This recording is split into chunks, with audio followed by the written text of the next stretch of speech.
ఇచ్చినటువంటి ఈ కార్యక్రమాన్ని మా బాధ్యతగా భావించి ఆనాడు ప్రజలకు మేము ఏ వాగ్దానాలు అయితే చేశామో ఆ వాగ్దానాలు నెరవేర్చడానికి అనేక రకాలైనటువంటి ఆర్థిక ఇబ్బందులు మమ్మల్ని వెంటాడుతున్నప్పుడు కూడా ఒక్క దాన్ని కూడా మర్చిపోకుండా చేస్తున్నటువంటి వాగ్దానాలు అమలు చేసేటువంటి విధానం, నిధులు విడుదల చేసేటువంటి కార్యక్రమం మీ అందరికీ తెలిసిందే.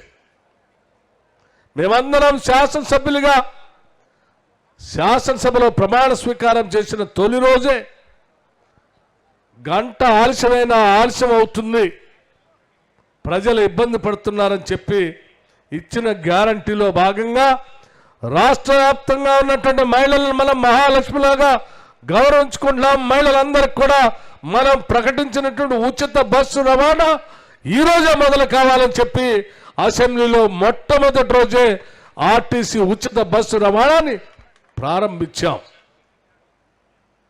అదే రోజు అనేక మంది పేద బడుగు బలహీన వర్గాలకు సంబంధించినటువంటి ప్రజానికం పెరిగినటువంటి వైద్య ఖర్చులను దృష్టిలో పెట్టుకొని 5 లక్షల రూపాయలు సరిపోవట్లేదు కాబట్టి దానిని 10 లక్షలు చేస్తామని చెప్పాం.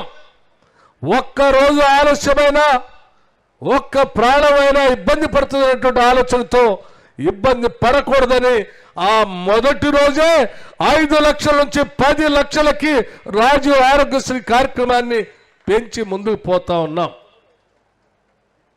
దానితో పాటు గ్యాస్ సిలిండర్లకు సంబంధించి 500 రూపాయలకే అర్హత కలిగినటువంటి వాళ్ళందరికీ ఇస్తా ఉన్నాం. 200 యూనిట్ల వరకు కరెంటు వాడుకునేటువంటి పేద బడుగు బలహీన వర్గాలకు సంబంధించి 0 బిల్లులు మార్చి 1వ తారీఖు నుంచి మొదలుపెట్టాం. యావత్తు నడిచిన ప్రతి కార్యక్రమంలో భాగంగా చూసిన ప్రతి దగ్గర పేదవాళ్ళు అడిగినటువంటి ఇళ్ల సమస్యను పరిష్కరించడం కోసం పార్లమెంటు ఎన్నికల కంటే ముందే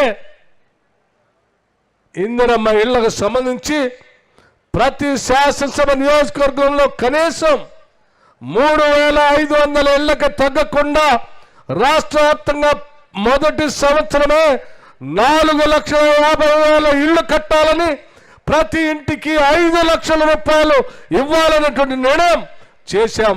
ఈ ప్రభుత్వ పరంగా కొద్ది రోజుల్లోనే ప్రతి శాసనసభ నియోజకవర్గంలో 5 లక్షల రూపాయలతో ఇందిరమ్మ ఇల్లు 2 గదుల ఇల్లు కార్యక్రమాన్ని లిస్టు శాంక్షన్ చేసి పనులు చేసేటువంటి కార్యక్రమం కూడా మొదలవుతుందని ఈ పిప్పిరి గ్రామ ప్రజానికం ద్వారా రాష్ట్ర ప్రజలకి తెలియజేస్తా ఉన్నాను.